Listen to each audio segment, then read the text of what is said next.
Un début de présidence tumultueux aux États-Unis. Cela fait juste un mois que l'ère Trump a commencé. Tout juste investi, le président Donald Trump signe un décret visant à limiter au maximum la mise en œuvre du programme d'assurance maladie, l'Obamacare.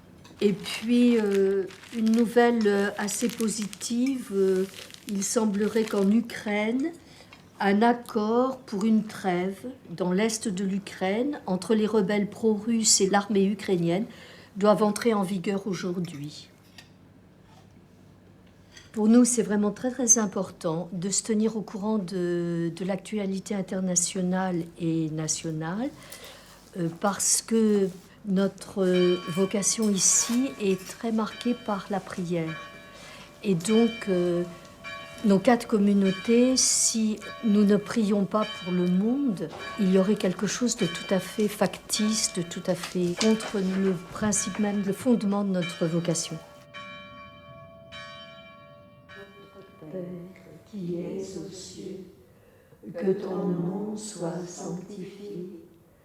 C'est une communauté unique en France. Depuis 6 ans, 5 religieuses protestantes et catholiques, une diaconesse de Reuilly, une religieuse de la communauté de Grandchamp en Suisse, une oblate de l'Eucharistie et 2 carmélites de Saint-Joseph vivent ensemble à la Fraternité œcuménique de l'Homme, près de Lille. Une initiative portée par la communauté des Oblates, qui ont un lien très fort avec les diaconesses. Mais délivre-nous du mal. Elles se sont installées dans ce nouveau quartier populaire pour assurer une présence spirituelle et être au plus près des habitants. Pour les siècles des siècles. Amen.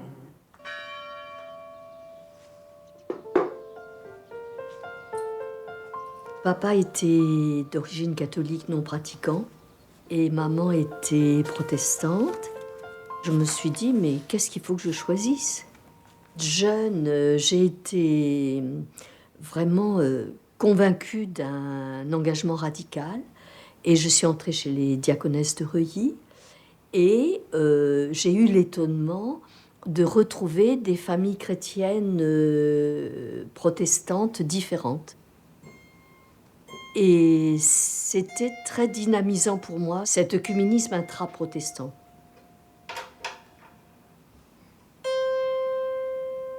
Nous sommes la seule fraternité œcuménique de religieuses en France. Donc ce laboratoire est à ses débuts. Nous n'avons pas encore beaucoup de points de repère. L'environnement ecclésial n'en a pas non plus beaucoup. Et donc nous sommes dans un milieu assez fascinant. Ce qui m'intéresse le plus au niveau de ce laboratoire, c'est de comprendre comment nous pouvons faire avancer l'œcuménisme vers des ouvertures, un évangile où Jésus ne parlait pas de protestants et de catholiques, et où nous sommes dans le temps actuel tellement mobilisés pour participer à la guérison de la terre, à la guérison des blessures humaines.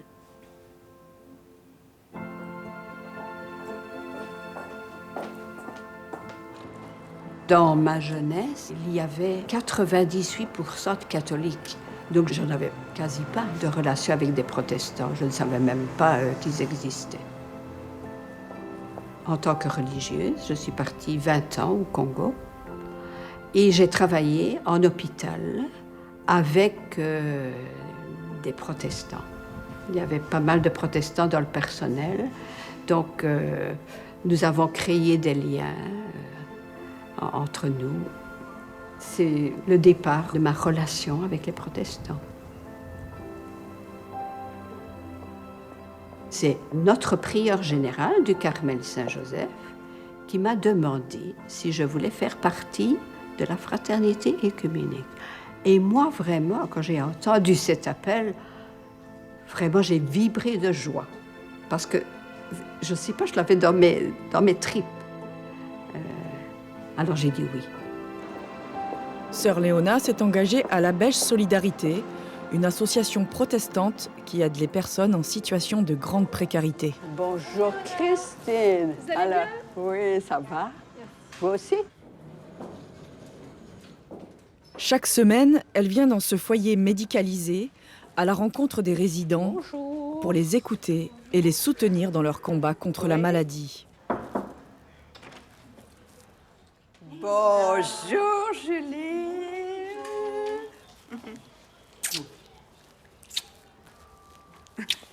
En tout cas, je suis contente de te voir, hein, comme d'habitude. Avec ton beau sourire. Oui. C'est vrai? Tiens, est-ce que tu connais... Oui, tu connais. Saint le Seigneur, Saint le Seigneur, Saint le Seigneur, alléluia. Bravo, Anne. Ah bah, Si, j'aimerais bien vraiment chanter les cantiques, les trucs comme ça, j'aimerais bien. mais C'est un tu grand peux. plaisir, franchement, c'est un grand Oui, plaisir. mais tu peux. Voilà, quand je t'ai vu en habit, tu m'as impressionnée.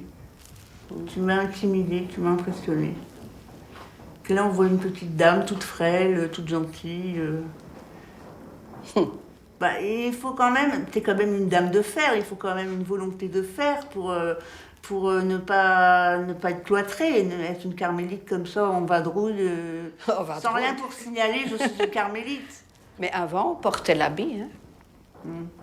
C'est surtout depuis Vatican II qu'on n'a plus porté l'habit. Pour celles qui ne sont pas cloîtrées. Hein. Celles qui sont cloîtrées, ils le portent toujours. Mais oui, on a voulu être dans le monde. Je reçois beaucoup. Ça, je suis vraiment heureuse. Heureuse de venir à la Bêche et de rencontrer les personnes. C'est une grande richesse que je reçois de chacun de vous. C'est vrai. Parce que vous êtes très simple dans votre expression. Vous n'avez pas peur de parler de ce qui vous habite. Je ne suis pas forcément très entourée par ma famille, c'est une autre famille, c'est une autre famille, c'est ma sœur en Christ, je la considère comme ma sœur en Christ. On a besoin d'être éclairé par ses frères et sœurs. On ne peut pas être seul dans le monde à aimer le Christ, on a besoin des autres. Sœur Léona, elle dit qu'elle reçoit, moi c'est pareil. Je sais que je donne, mais je reçois énormément aussi.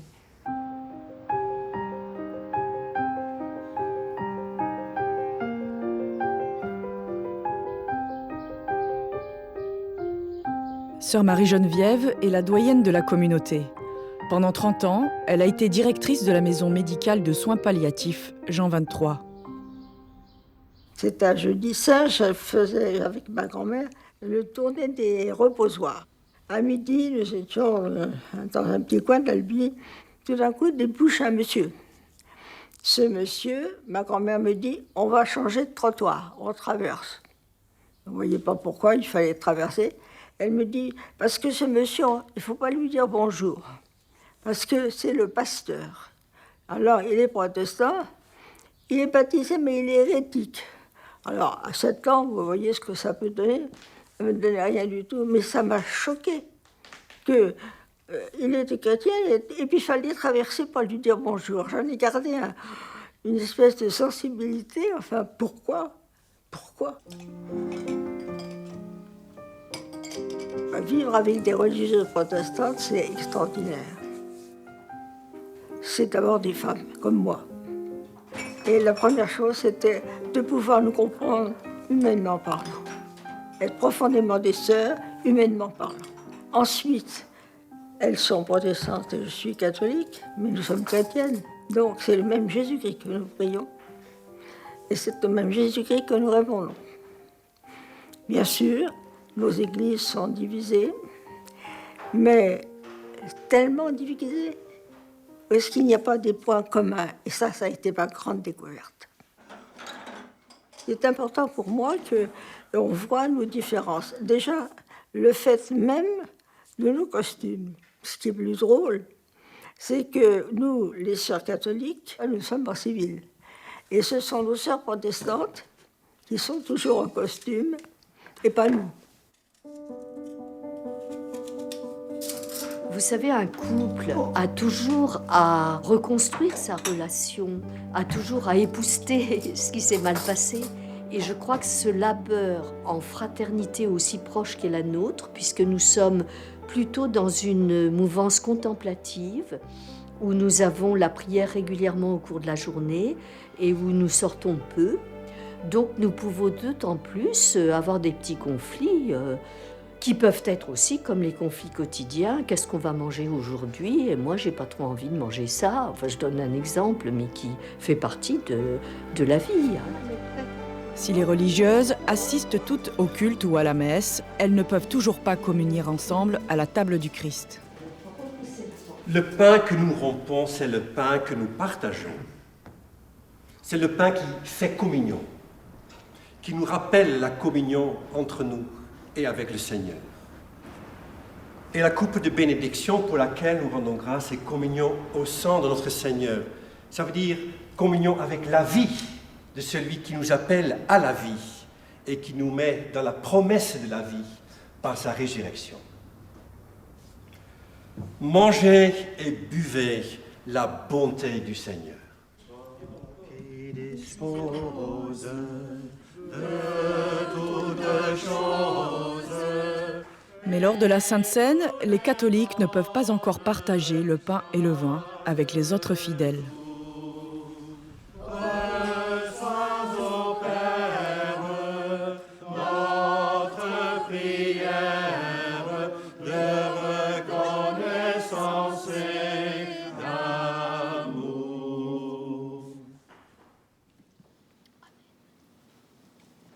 La coupe de bénédiction. Il y a cette blessure de l'Eucharistie. Nous, sœurs catholiques, nous ne communions jamais à la Seine. Et les sœurs protestantes ne communient pas à la messe. Nous avons accepté de le vivre et il y a des jours où c'est vraiment douloureux. Pour nous, catholiques, l'Eucharistie, c'est vraiment le corps du Christ. Pour les sœurs protestantes qui vivent avec moi, c'est la communauté regroupée qui est le corps du Christ. Manger ensemble, c'est un acte tellement quotidien et banal. On mange avec beaucoup de personnes, mais on ne peut pas manger autour de la table du Seigneur. Donc il y a une contradiction avec notre quotidien. Donc il faut toujours y travailler, mais pour moi, ce n'est pas la question ultime. Cette hospitalité eucharistique fait partie du chemin de chrétiens. Aujourd'hui, cette question n'avance pas beaucoup. Mais ce n'est pas la seule question qu'il faut se poser pour vivre le témoignage du Christ aujourd'hui.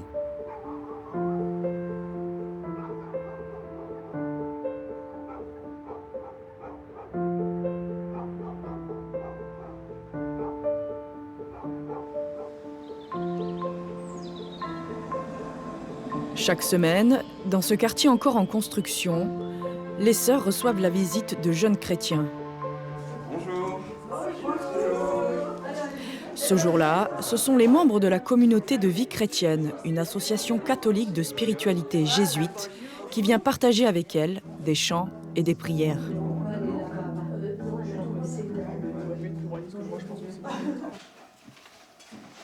On vous remercie vraiment d'être un peu nombreux autour de nous. Et ce qui est chic, c'est que ce quartier, au fond, prend un peu racine. Il y a des gens qui viennent de plus loin, des gens qui viennent de près. Alors, le plus grand des bonheurs pour les sœurs, c'est que vous vous sentiez libre d'être ce soir chez vous ici et que vous nous fassiez vivre vraiment ce que vous vivez d'habitude, comme si vous étiez à la maison. Prends, Seigneur, et reçois toute ma liberté, amène-moi mon intelligence, toute ma volonté, et donne-moi. Pour ces jeunes catholiques, la fraternité œcuménique des sœurs est un signe d'espérance pour l'unité.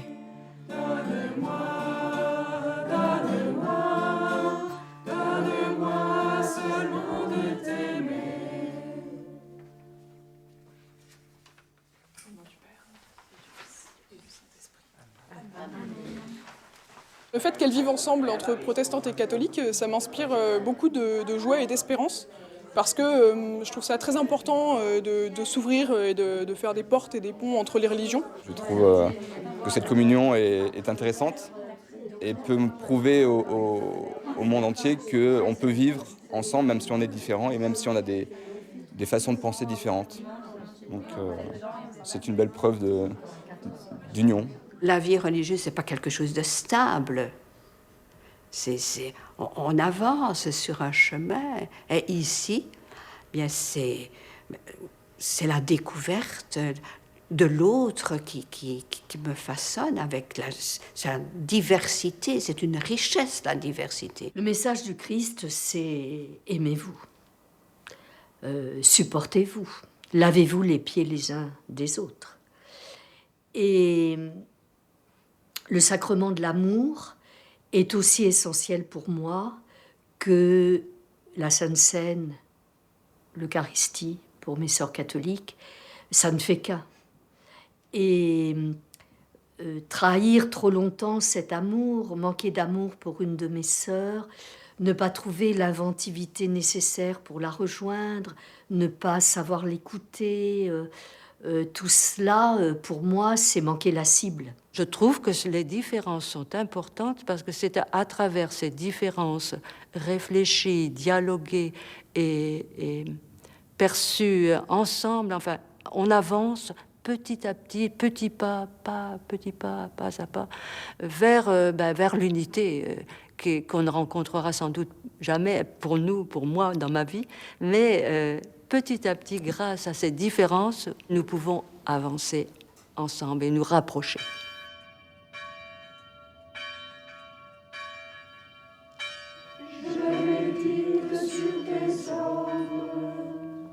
Au Carmel de Saint-Joseph, sœur Agnès Marie a entendu parler de la création de la fraternité œcuménique. Aussitôt, elle n'a pas hésité à s'engager comme volontaire.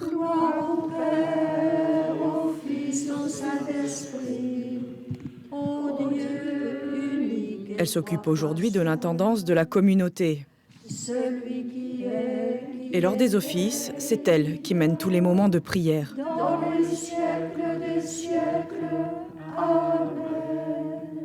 Cette relation avec les religieuses protestantes m'a beaucoup apporté. Ça a été une très grande richesse pour moi.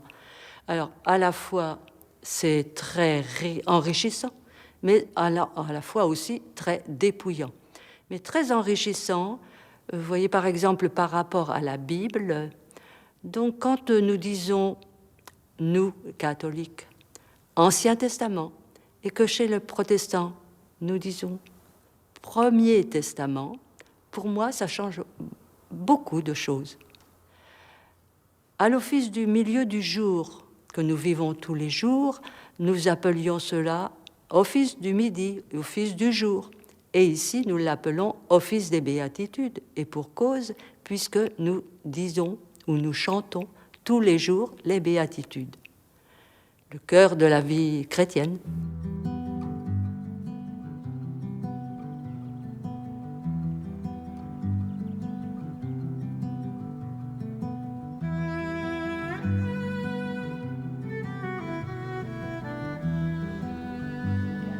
Façonnée par l'expérience de la rencontre, sœur Bénédicte accompagne des bénévoles catholiques et protestants qui interviennent au chevet des malades en fin de vie.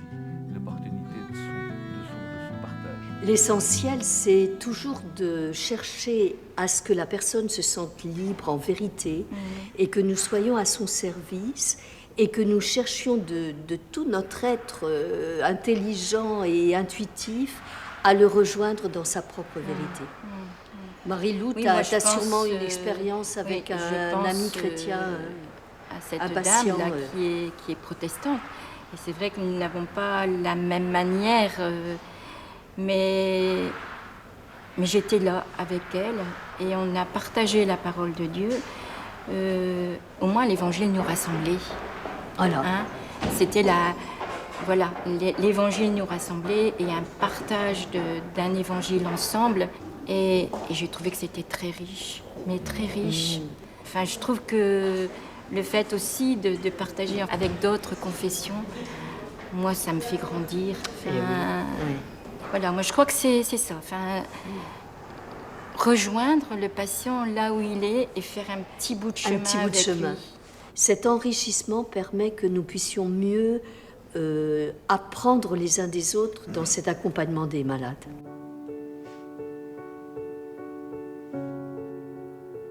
Accompagner des bénévoles, aussi bien protestants que catholiques, c'est encore une très grande expérience pour moi.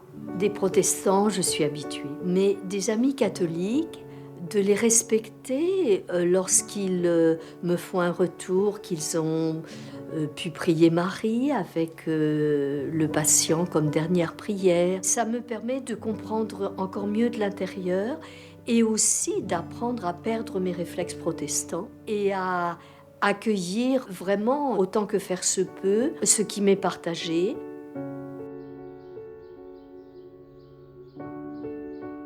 J'ai commencé à soigner des malades.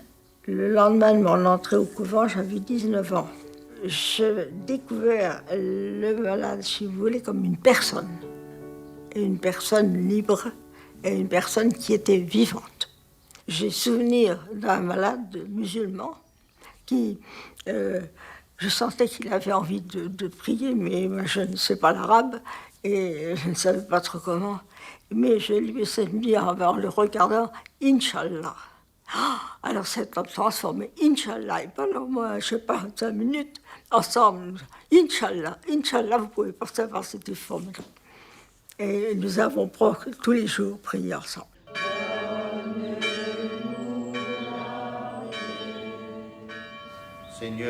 La maison médicale Jean 23 est mitoyenne de la fraternité des religieuses. Une fois par semaine, les sœurs reçoivent les malades pour assister à une messe célébrée par l'aumônier de la maison médicale. Depuis peu, il a découvert l'existence de cette communauté. Frères et sœurs, dans la charité du Christ, donnez-vous la paix. La paix du Christ. Je mesure le point où on en est, qui est déjà un point, j'allais dire, d'arrivée, de pouvoir vivre cela. Mais en même temps, c'est, vous pouvez le constater, dans une grande fragilité. Grande fragilité due au petit nombre et due au fait de l'âge moyen de celles qui sont là.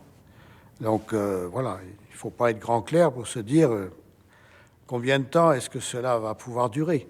C'est-à-dire, ce qui est important, c'est le signe qui est donné et que le jour où d'autres prendront le relais, voilà, la flamme soit transmise.